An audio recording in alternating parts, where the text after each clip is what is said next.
오늘 말씀을 봉독하기 이전에 지난주 수요일 기도의 영상을 올려드리지 못한 것에 대해서 먼저 사과의 말씀을 드립니다.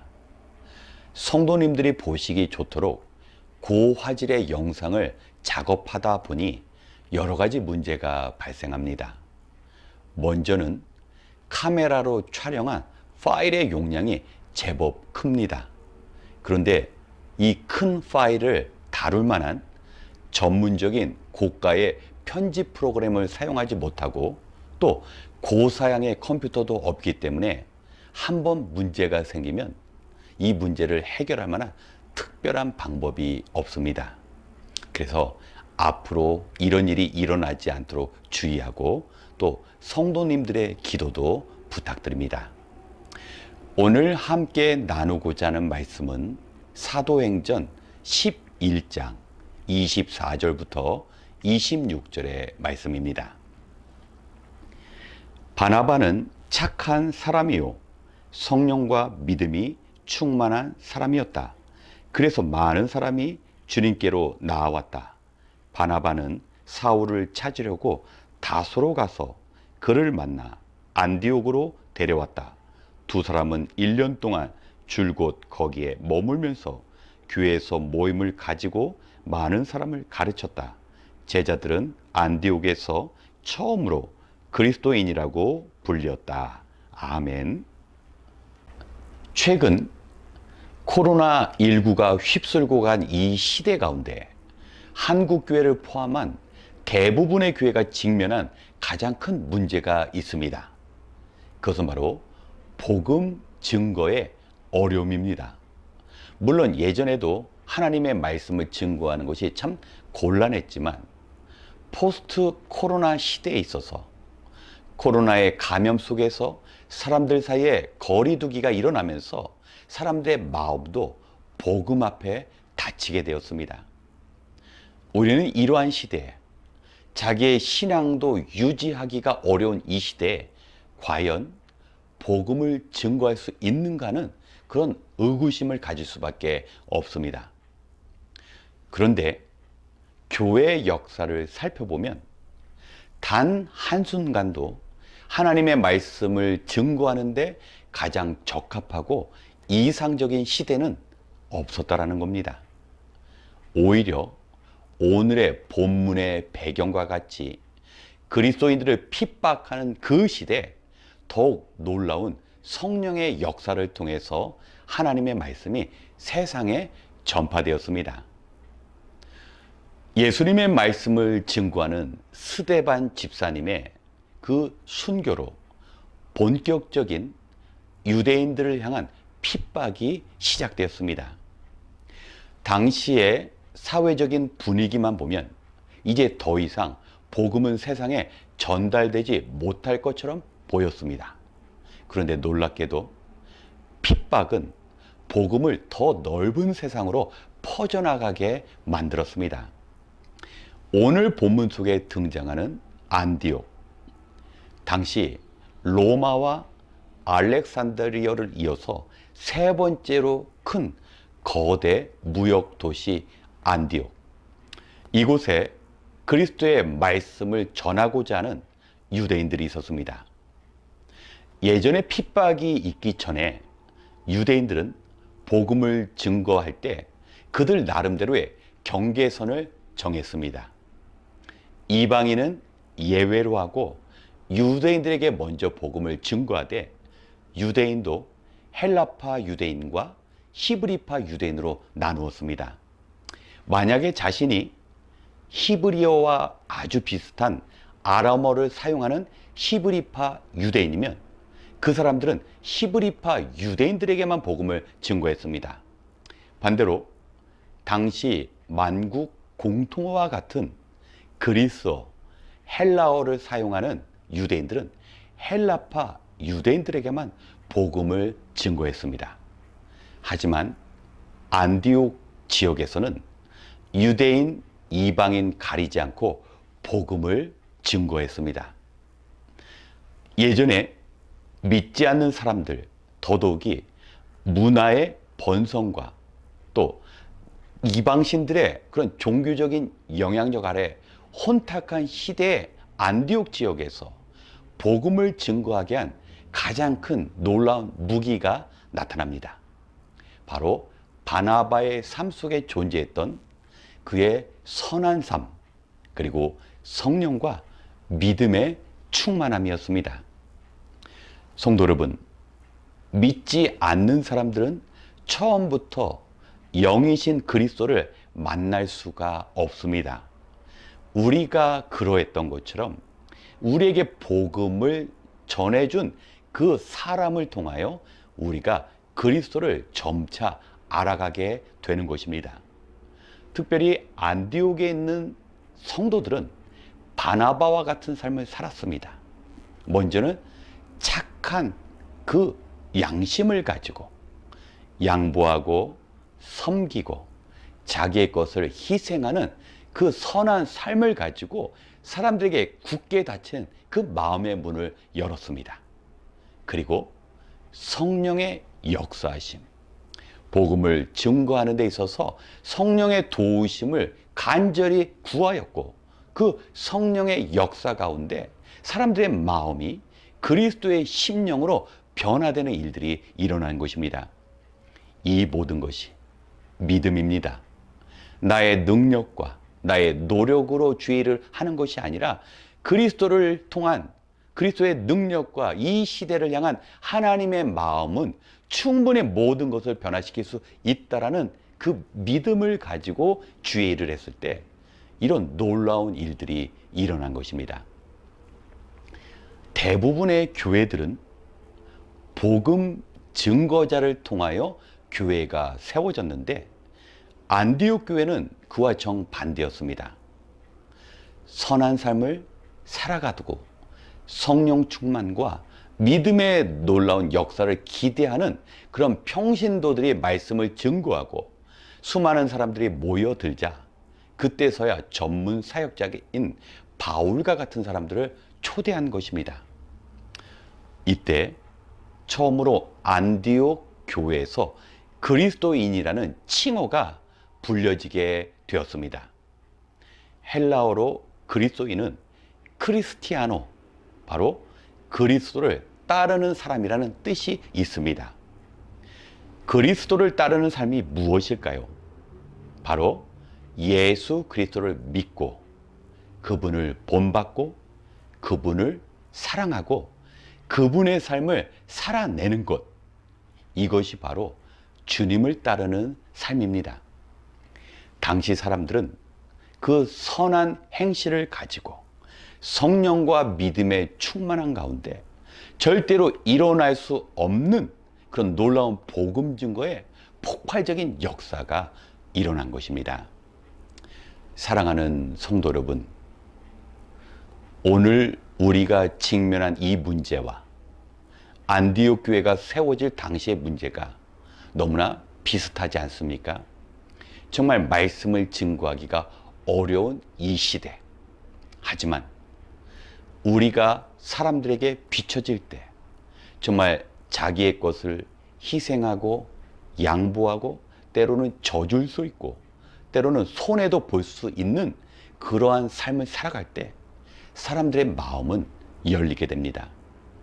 대부분의 사람들은 절대로 자기의 것을 내려놓지 않고자 더 많은 것을 소유하고자 애쓰는 이 시대에 그런 시대적인 분위기를 거슬려서 내 것을 내어주고 품고 용서하고 받아들이려는 이런 사람들에게 마음이 갈 수밖에 없는 것입니다.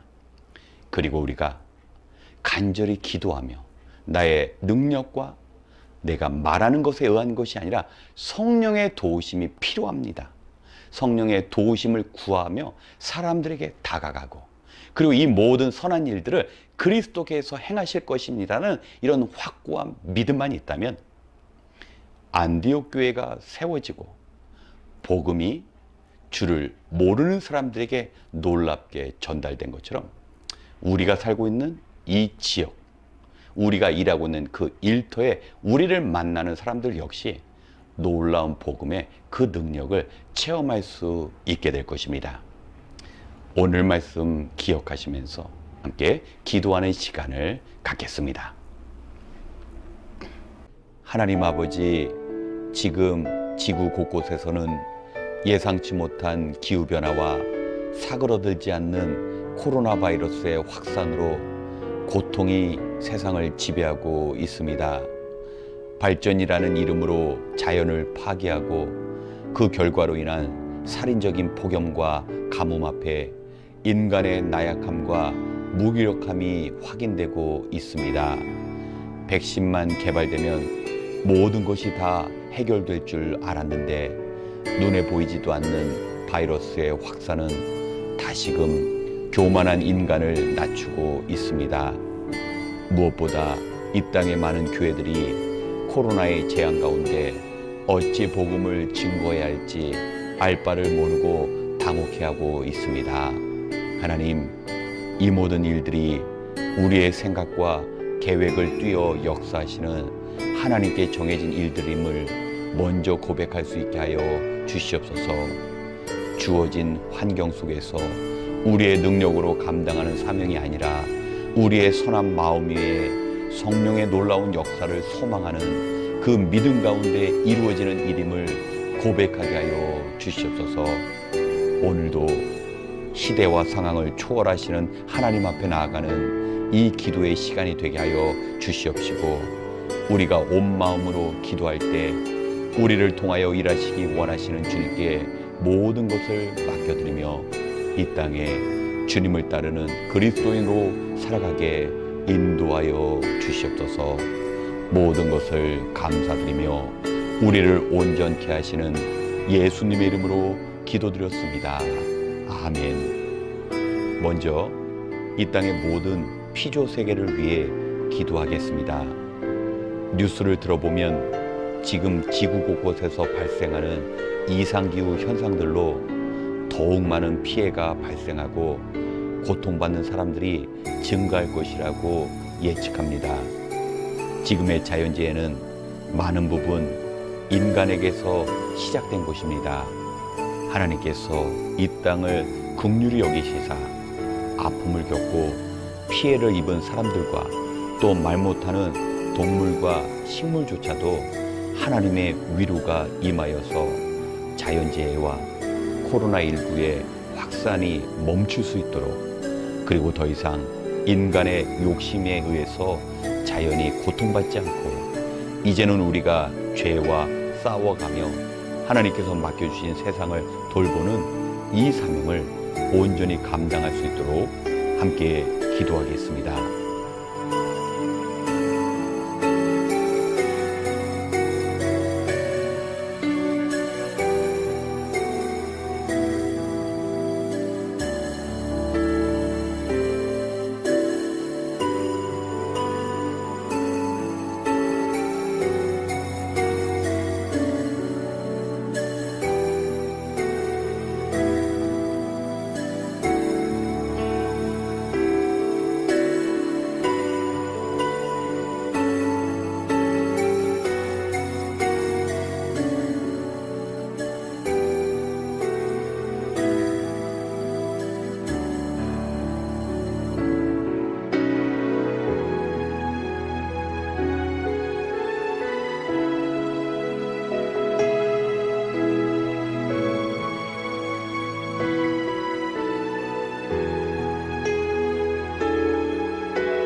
두 번째, 남아공의 선교지를 위해 기도하겠습니다. 잘 아시는 것처럼 현재 남아프리카 공화국의 쇼핑몰들과 생산 공장의 약탈과 방화가 일어나고 있습니다.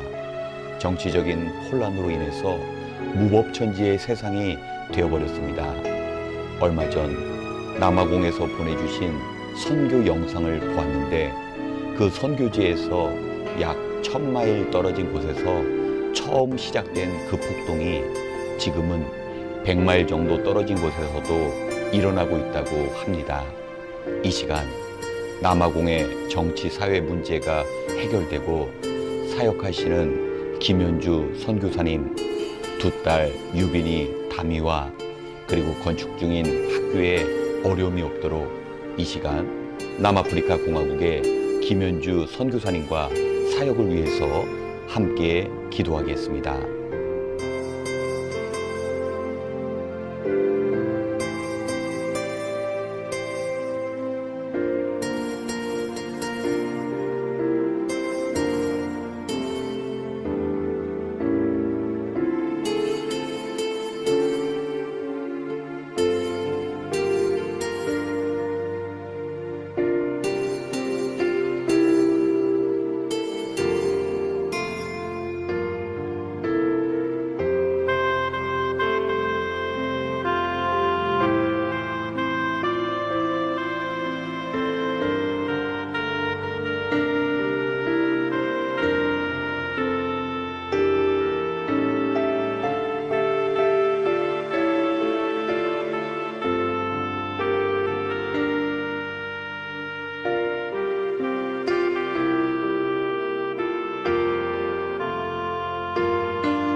이어서 인도네시아의 최동식 이인복 선교사님을 위해 기도하겠습니다.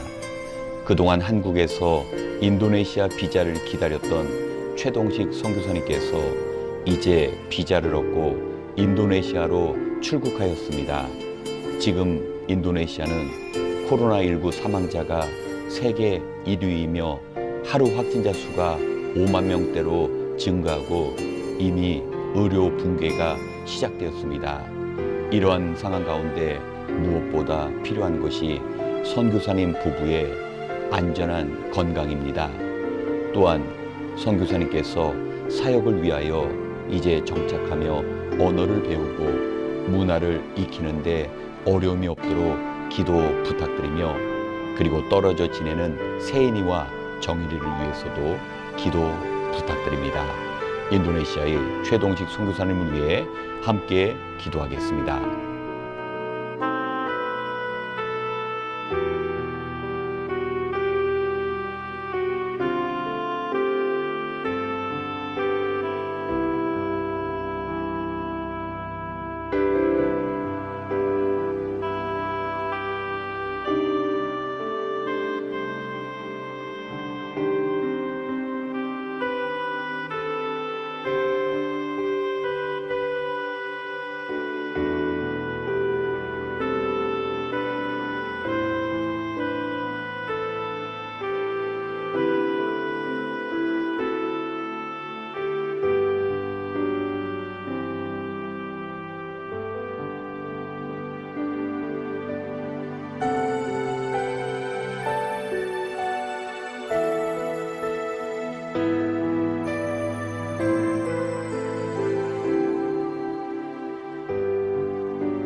마지막으로 우리 교회를 위한 기도의 시간을 갖겠습니다.